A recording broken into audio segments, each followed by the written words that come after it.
எல்லாருக்கும் வணக்கம். இன்னைக்கு நம்ம என்ன சமைக்க போகிறோன்னு பார்த்தீங்கன்னா ஆட்டு தலைக்கறி குழம்பு. வாங்க எப்படி செய்யறதுன்னு பார்க்கலாம். ஸ்டவ்வில் ஒரு பாத்திரம் வச்சுட்டு தேவையான அளவுக்கு எண்ணெய் ஊற்றிக்கோங்க. எண்ணெய் நல்லா சூடானதுக்கப்புறம் கடுகு போட்டுக்கலாம். கடுகு நல்லா பொரிஞ்சிருச்சு. பட்டை லவங்க வகைகளை சேர்த்துக்கலாம்.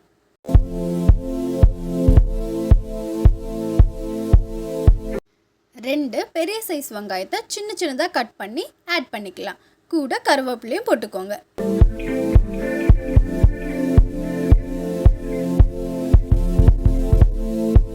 வெங்காயம் வதங்கிறதுக்கு கொஞ்சம் உப்பு போட்டுக்கிட்டிங்கன்னா வெங்காயம் சீக்கிரமாக வதங்கும்.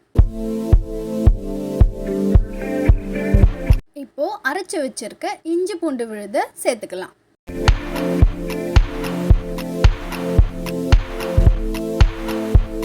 வெங்காயம் இஞ்சி பூண்டு விழுது நல்லா வதங்கிடுச்சு. இப்போது 3 பெரிய சைஸ் தக்காளியை கட் பண்ணி சேர்த்துக்கலாம். 1/4 டேபிள் ஸ்பூன் மஞ்சள் தூள் போட்டுக்கோங்க. நல்லா கலந்து விட்டுக்கோங்க.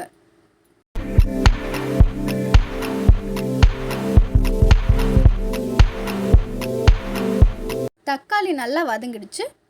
தலைக்கறி போட்டுட்டு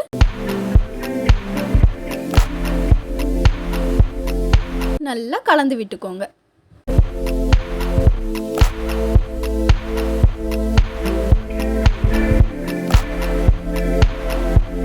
வெங்காய தக்காளி கலந்ததுக்கப்புறம் 2 டேபிள் ஸ்பூன் மிளகாய்த்தூள் சேர்த்துக்கோங்க. நாங்கள் வீட்டில் அரைச்ச மிளகாய்த்தூள் எடுத்துருக்கோம்.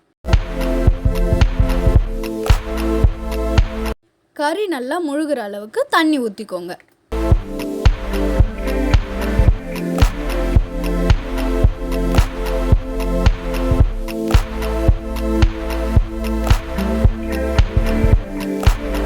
அரை மணி நேரம் ஐ ஃப்ளேமில் வச்சு நல்லா வேக விடுங்க.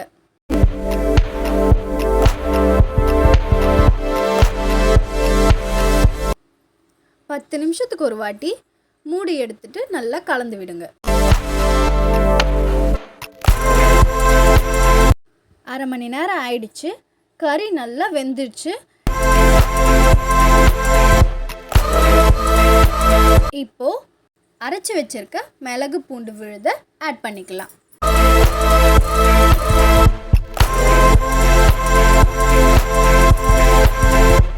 அஞ்சு நிமிஷம் நல்லா கொதிச்சிடுச்சு. இப்போ கொத்தமல்லி தூவி அடுப்பை ஆஃப் பண்ணிடுங்க.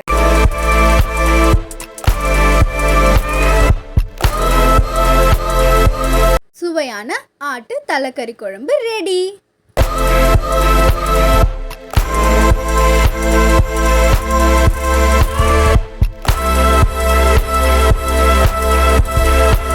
வாங்க எப்படி இருக்குன்னு சாப்பிட்டு பார்க்கலாம்.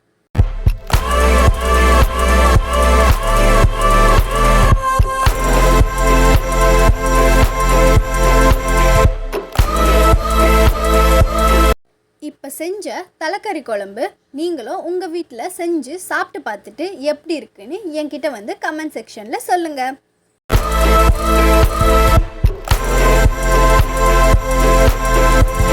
இந்த வீடியோ பிடிச்சிருந்துச்சுன்னா லைக் பண்ணுங்கள், ஷேர் பண்ணுங்கள், மறக்காமல் சப்ஸ்கிரைப் பண்ணுங்கள். அடுத்த வீடியோவில் பார்க்கலாம். பாய்.